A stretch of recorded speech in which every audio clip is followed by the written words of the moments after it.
Hello दोस्तों, स्वागत है आप सभी का। ठीक है, आज जो है हम फिर से एक बार राहु के ऊपर ही चर्चा करेंगे और किस तरीके से, क्योंकि कुछ प्रश्न ये थे 8वें भाव में राहु कैसे रिजल्ट्स करते हैं। अब मैं इसे अपनी किस्मत का हूँ या अपने आप का ही कोई ऐसा लक फैक्टर था। यहाँ पे जो जातक आए थे उन्होंने अपनी कुंडली तो एक बार बताई। कुंडली के अंदर बहुत ज़्यादा प्रिडिक्शंस कुछ मांगे भी नहीं, बस वो अपनी कुछ चीज़ें बोलते रहते थे और उसके बाद हम उसे सुनते रहते थे। बाद में उन्होंने अपना एक पर्टिकुलर ड्यूरेशन लिया और ड्यूरेशन लेने के बाद जो भी उनका फैसला आया, उन्होंने उस फैसले को फाइनल रिजल्ट के तौर पे ले लिया अपने लाइफ के अंदर। और फिर मेरे पास ये मैसेज आ गया कि फाइनली मैंने इसको फिनिश कर दिया है। इससे ज़्यादा मेरी उनसे कोई बातचीत नहीं। अब देखें, पहले मैं यही सोचता रहा कि वो व्यक्ति किसी चीज़ को आगे कर नहीं रहा, तो फिर वो हमसे उपाय भी नहीं मांग रहा, तो करना क्या चाह रहा। यहाँ पे फिर मुझे खुद में एक लेसन समझ में आया कि वो व्यक्ति मुझे कुछ सिखाने ही आया था, और स्पेसिफिकली शायद वो व्यक्ति राहु के फैक्टर को ज़्यादा बेहतरीन तरीके से सिखाने आया था। क्यों? क्योंकि मैंने 2-4 बार तो बात करी, उसके बाद ऐसी स्थिति हुई कि मुझे लगा कि अब बात ही क्या करूं। मैंने उनसे खुद बोल दिया कि जितनी बार भी बात कर रहे हैं हम वहीं के वहीं, हम सॉल्यूशन की तरफ नहीं आ रहे। तो मैंने बात करना ऑलमोस्ट अपनी ओर से बंद कर रखा था। फिर भी by the grace of God और थोड़ा सा उनका भी एक समर्थन रहा कि उन्होंने इवेंट को फिर से मेरे साथ साझा कर दिया। अब देखते हैं, हम समझते हैं कि एक्चुअल में राहु कार्य कैसे कर रहे हैं। दूसरी ये बात भी समझने की कोशिश करेंगे, क्योंकि कई बार प्रेडिक्शंस के अंदर फेल्योर भी होते हैं या वो हमें कंफ्यूज कर देती हैं। इस पर्टिकुलर चार्ट के अंदर जो प्रेडिक्शंस आ रही थी वो मुझे बहुत ज़्यादा कंफ्यूज करती रहती थी, इसलिए मैं भी कोई कंक्लूजन पे आने की स्थिति भी नहीं रखता था। ये भी चीज़ यहाँ पे साझा करूँगा। क्यों? क्योंकि जो हकीकत है वो हकीकत है। हम में से बहुत सारे लोग आज भी एक ही रट्टन विद्या पे चल रहे हैं कि एक प्रकार की दशा से हम दूसरी दशा में अपना सिर फोड़ने को तैयार नहीं होंगे। बट अगर एस्ट्रोलॉजी में इवेंट्स को सही से कैच करना है तो हमें थोड़ा पुराने सिस्टम से थोड़ा उभरना पड़ेगा। 99 रुपये और 5,000 रुपये की कोचिंग वालों के दम से हम नहीं चल सकते एस्ट्रोलॉजी के अंदर। थोड़ा उससे बाहर निकलिए प्लीज़। जो लोग बार बार दशाओं के सिस्टम के ऊपर इस बात को रटंत मान के चल रहे हैं कि उनको किसी ने चूना लगा दिया, तो पूरी दुनिया चूने में उन लोगों के लिए। ठीक, अब देखें कि सिस्टम्स कैसे काम करेंगे। सबसे पहली कंडीशन, मैं राहु को पहले ऑब्जर्व करा देता हूँ, फिर दशा पे आ जाऊँगा तो हमें चीज़ें इवेंट्स में दिख जाएंगी। इस कुंडली में जो राहु देव हैं उनकी प्लेसमेंट एक्चुअल में 2 नंबर की वृषभ राशि में है। राशि के जो स्वामी हैं वो होंगे शुक्रदेव। ठीक है, शुक्रदेव का कारक तत्व तो सबसे पहले पकड़ लीजिए। राहु जिस राशि में बैठा है उसका कारक तत्व तो सबसे पहले लेना है हमें। कारक तत्व तो शुक्र का क्या है? शुक्र का कारक तत्व तो हो गया कहीं ना कहीं किसी ना किसी रूप में वैवाहिक जीवन, क्योंकि काल पुरुष कुंडली में वो 7वें भाव में अपनी मूल त्रिकोण राशि रखते हैं। ठीक है, नो मैटर कि वहाँ वृषभ राशि लिखी है या क्या, जैसे मैंने राहु के साथ वीनस को जोड़ा है तो सीधा सा मेरा मतलब काल पुरुष कुंडली सीधे हिट करेगी कि क्या चीज़ होगी? 7th हाउस, मूल त्रिकोण साइन। ठीक है, इसका कुछ असर कहीं ना कहीं फाइनेंसेस के ऊपर भी पड़ने की संभावना रहेगी, क्योंकि काल पुरुष कुंडली का ये 2nd हाउस होता है। लेकिन 2nd हाउस ही हमारा कुटुंब भी होता है। तो जब एक चीज़ इफेक्ट होगी, अगर एक चीज़ इफेक्ट होगी तो नेचुरल है दूसरी चीज़ भी इफेक्ट होगी। अगर एक मैरिड लाइफ के अंदर व्यक्ति है, हस्बैंड और वाइफ में नहीं बन रही, तो उसका असर उस हस्बैंड की पूरी फैमिली पर भी तो पड़ेगा किसी ना किसी रूप में, वाइफ की फैमिली पर भी पड़ेगा। तो 2nd के साथ 7th हमेशा कनेक्टेड ही है दोस्तों। ठीक है, वृषभ राशि और तुला राशि दोनों का स्वामित्व शुक्र के पास है, लेकिन मूल त्रिकोण पकड़ रहे हैं, क्योंकि मूल त्रिकोण असर करेगा तो दूसरा अपने आप इफेक्ट करेगा। तो यहाँ पे वृषभ जो है काल पुरुष के हिसाब से 2nd हाउस पे असर आ रहा है। फाइनेंशियली आए ना आए, लेकिन क्योंकि रिलेशंस में एक तरफ तनाव है तो घर के अंदर के माहौल में भी तनाव होगा। तो यहाँ पे जैसे हमने राहु को पकड़ा, राशि है शुक्र की, इसका मतलब है इसका कोई ना कोई प्रभाव बहुत हद तक लाजमी है कि वैवाहिक जीवन के साथ जुड़ेगा, और वैवाहिक जीवन के साथ जुड़ के ये दूसरा प्रभाव लेने की कोशिश करेगा, इसके साथ जाने की कोशिश करेगा, ये जाने की कोशिश करेगा 2nd हाउस यानी कि घर के अंदर के माहौल पे। इसके बाद आइए, राहु का जो नक्षत्र स्वामी है, यानी कि जिस ऊर्जा से राहु चलेंगे वो मंगल का है। जो नक्षत्र स्वामित्व है वो दूसरा मेजर पॉइंट है। अब ये नक्षत्र स्वामित्व मंगल के पास है। अभी मैं मंगल नीच बीच इसको अभी नहीं बता रहा, बस इतना समझिए।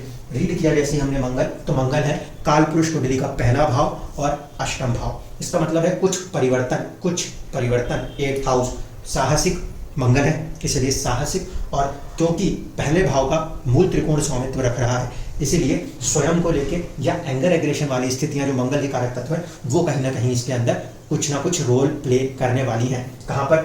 ये हमने देख रहे हैं इस लगन कुंडली के अंदर। तो यहाँ पे जब ये राहु का प्रभाव आया, इस राहु के प्रभाव में जो शुक्र है इसका स्वामी, राशि स्वामी, उसकी स्थिति देखें वो सूर्य के साथ जाके बैठे हुए हैं, नंबर 1। वैसे ये शुक्र वक्र अवस्था में है, ठीक है, ध्यान रखिएगा, शुक्र वक्र अवस्था में है। दूसरी कंडीशन, मंगल जो कि नक्षत्र स्वामी है वो नीच राशि अवस्था में है और नीच भंग नहीं हो रहा, बल्कि नीच होकर ये मंगल शनि से पीड़ित है। इस स्थिति में ये राहु जो है ये क्या सिखाना चाहते हैं, ये मैंने आपसे कहा था, वराह अवतार। यहाँ पे परेशानी वो दे रहे हैं, वो बार बार ये कोशिश करेंगे कि अपने इस मार्स के एटीट्यूड को बैलेंस करना है।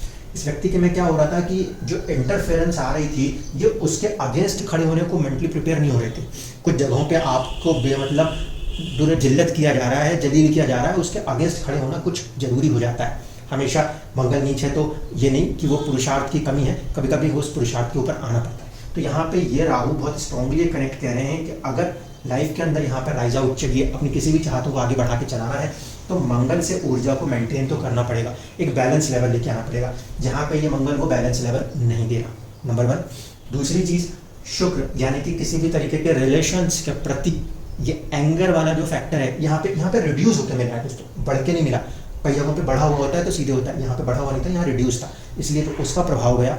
वो चीज़ इस राहु ने यहाँ पे सिखाने की कोशिश कर रहा है वो कि लेवल ऑफ मार्स को मेंटेन करना है, वीनस को अपने रिलेशंस को बनाए रखने के लिए। और यही कंडीशन सिर्फ यहाँ लागू नहीं होगी कि ये विवाह में होगी, ये अचानक का तत्व है, ये आपको व्यापार में भी, ये आपको अपने जीवन में, अपने जॉब्स में भी देखना पड़ सकता है, वहाँ पे ये बात समझ लीजिए। फिर ये दूसरी कंडीशन उठाई, ये है इस नवांश के लिए। नवांश में राहु फिर वहीं स्थित हो रहे हैं अष्टम भाव के अंदर। राशि स्वामी बुध, बुध किस बात को दर्शाते हैं, बुध का एक प्रभाव होता है नेचुरली 6th हाउस, जो की बात कर रहे हैं सर्विस की, ठीक है, और 3rd हाउस कम्युनिकेशन की। तो यहाँ पे ये जो राहु का प्रभाव है ये मरकरी के साथ कनेक्ट है, मरकरी का एक पार्ट है कम्युनिकेशन, स्पीच। तो कहीं ना कहीं वैवाहिक जीवन के अंदर एक स्पीच जो है, एक कम्युनिकेशन जो है वो कैसे क्रिएट करना है, इस पर फोर्स करना पड़ेगा बार बार अपने आप को, क्योंकि क्या हो रहा था कि सामने वाला व्यक्ति इनको सुन के भी इनको एक प्रॉपर रिस्पॉन्स नहीं दे रहा था, जिसकी वजह से मैरिज लाइफ में डिस्टर्बेंसेस काफ़ी ज़्यादा बढ़ रहे थे। तो इस हिसाब से यहाँ पे अगर हम चले जाएँ तो यहाँ पे राशि स्वामित्व को जैसे हमने उठाया वो हो गए बुधदेव। इसका मतलब है कि अगर हमें किसी भी तरीके के रिलेशंस में रहना है तो वहाँ पे हमारा कम्युनिकेशन एक स्ट्रॉन्ग पॉइंट फैक्टर बनना चाहिए। दूसरी चीज़ है कि ड्रिवन बाय द मून है, ड्रिवन बाय द मून है, इसके कारण इमोशनल हो रहे हैं। वहाँ पे हमें मैरिज के अंदर वाली चीज़ों में अपने इमोशंस को बैलेंस रखना पड़ेगा, ठीक है। इसलिए कह रहा हूँ जिस पर्टिकुलर चीज़ों के लिए लड़कियां कॉल करके बोलती हैं, अगर उस चीज़ के लिए कोई आदमी कॉल करके बोले तो थोड़े समय के लिए मुझे भी लगता है कि यहाँ पे सिर्फ वो एक सहानुभूति फैक्टर तो नहीं है कि बस कोई उसे सुन ले और वो चीज़ें सॉर्ट आउट हो जाए, तो नहीं, ऐसा नहीं था चीज़ ये कि एग्जैक्टली राहु रिलेशंस में इमोशन कंट्रोल कह रहे हैं, कम्युनिकेशन को फोकस करने के लिए, और वही राहु लगन कुंडली में वीनस यानी कि एक तरीके से 7th हाउस किसी के साथ भी तालमेल, नेचुरल 7th हाउस, और साथ साथ मंगल अपने एंगर एग्रेशन को कैसे मेंटेन करना है, जो कि यहाँ पे मंगल के नीचे होने से लो हो गया है, ये उसको दर्शाने की कोशिश कर रहे हैं, ठीक है। तो ये तो हो गया राहु का कंसेप्ट कि राहु किसी भी भाव में बैठ जाए तो उसको उठाएंगे। अष्टम है तो अचानक का तत्व है, अष्टम है तो वैवाहिक जीवन का सुख है, इसलिए अचानक जिंदगी में कोई भी इवेंट्स के साथ, और अष्टम है तो वैवाहिक सुख के साथ। नवांश में स्थिति को देख लें तो नवांश में स्थिति अगेन अष्टम है, अचानक की चीजें होंगी। दूसरी चीज थी इसका नक्षत्र स्वामी चंद्रमा जाके बैठे हुए हैं कहाँ पर, 7th भाव में, जो कि 6th हाउस लॉर्ड भी है, इसलिए कहीं ना कहीं परेशान करेंगे इस प्लेसमेंट की वजह से, नंबर 1। नंबर 2, इसका जो राशि स्वामी है वो है बुध, बुध का परिवर्तन है गुरु के साथ। इस कुंडली में जो गुरु है वो 2nd हाउस जो कि मारक स्थान माना जाता है उसके साथ संबंध बना के परिवर्तन योग काम कर रहा है। तो इस कारण से कुछ दिक्कतें इंडिविजुअल चार्ट्स के अंदर हैं। सबसे पहली दिक्कत तो यही थी कि शुक्र जो है उसका सूर्य के साथ आके बाधक स्थिति में आ जाना, ये बाधक स्थान में जाके पूरी तरीके से फंसे हुए थे। अब देखिए जो सबसे बड़ी मेरी बेवकूफ़ी बार बार हो जा रही थी वो ये कि उस समय मैं दशा को हिट ही नहीं कर पा रहा था कि राहु की प्लेसमेंट लग्नेश शुक्र से कहीं ना कहीं केंद्र में है। अगर अष्टोत्री पकड़ लूँ तो एक झटके में चीज़ें दिखाई देते, ठीक है। दिमाग क्यों चकरा रहा था, दिमाग चकरा इस बात पे रहा था कि नॉर्मल दशा सिस्टम ही जा रहा था, हम उसके अंदर ही अपने आप को सब कुछ ढूंढने खोजने में लगे हुए थे, ठीक है। तो इस काइंड ऑफ क्या होता है दशा सिस्टम्स के अंदर ना मिसमैनेज वाली कंडीशन बहुत होती है कि एक दशा सिस्टम हमें वहाँ से कोई हिंट तो दे रही है, बट जो स्पेसिफिक होना चाहिए वो स्पेसिफिक कोई एक सिस्टम है जिसमें कि मिल जाएगा। देखें मंगल की महादशा थी, तो मंगल क्या था, 7th हाउस लॉर्ड भी है और 2nd हाउस लॉर्ड भी है। तो मैंने कहा कि ठीक है, यहाँ से मंगल एक तो वैवाहिक जीवन को और दूसरी तरफ से 2nd हाउस यानी कि अपने कुटुंब से दुखी रखने की बात कर रहा है, क्योंकि नीच राशिस्थ है।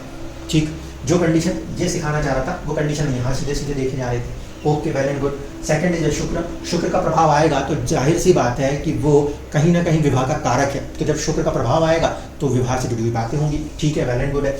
शुक्र इस कुंडली के अंदर अष्टमेश है, तो ये थोड़ा सा एक फैक्टर दिखाता था बार बार कि हाँ, आपके लाइफ के अंदर भी कुछ ऐसा चल रहा है कि थोड़ा सा यहाँ डिस्टर्ब करेगा। बट वो शुक्र इस कुंडली के अंदर यहाँ का लॉर्ड नहीं है।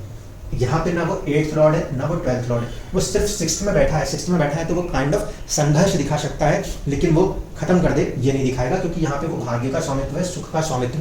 जहाँ पे सुख का स्वामी क्योंकि 6ठे भाव में बैठा है, इसलिए वैवाहिक जीवन में हमेशा ही कोई ना कोई संघर्ष रहना लाजमी है। पहली मैरिज में भी था, दूसरी मैरिज में भी है। ठीक, तो वो भी हमें कोई ब्रेक पॉइंट नहीं दिखाया था। Then comes Saturn. सैटर्न का रोल अगर हम उठाने की कोशिश करें तो यहाँ पे हम सीधे सीधे देखते हैं कि शनि यहाँ पे चौथे और पंचम का भाव स्वामित्व ले रहा है, मन को दुखी कर रहा है, प्रेम को लेकर कहीं ना कहीं दुखी कर रहा है, और साथ साथ 7th हाउस के ऊपर अपनी दृष्टि दे रहा है, जिसकी वजह से प्रॉब्लम्स रहेंगी। साथ ही साथ उसकी 10वीं दृष्टि मंगल के ऊपर है, जो कि सप्तमेश भी है, तो फिर से वही कंडीशन। तो यहाँ की 3 सिचुएशंस ने तो बहुत स्ट्रॉन्ग होल्ड दे दिया हमें कि ये बस परेशानी चल रही है और ये परेशानी किसी लेवल पे जाके खत्म हो जाएगी। शुरुआती इस बात पे हुई थी कि चल तो सब कुछ रहा था, अब उन इंसान को एक डिसीजन क्रिएट करना था कि रहूं या बाहर हट जाऊं।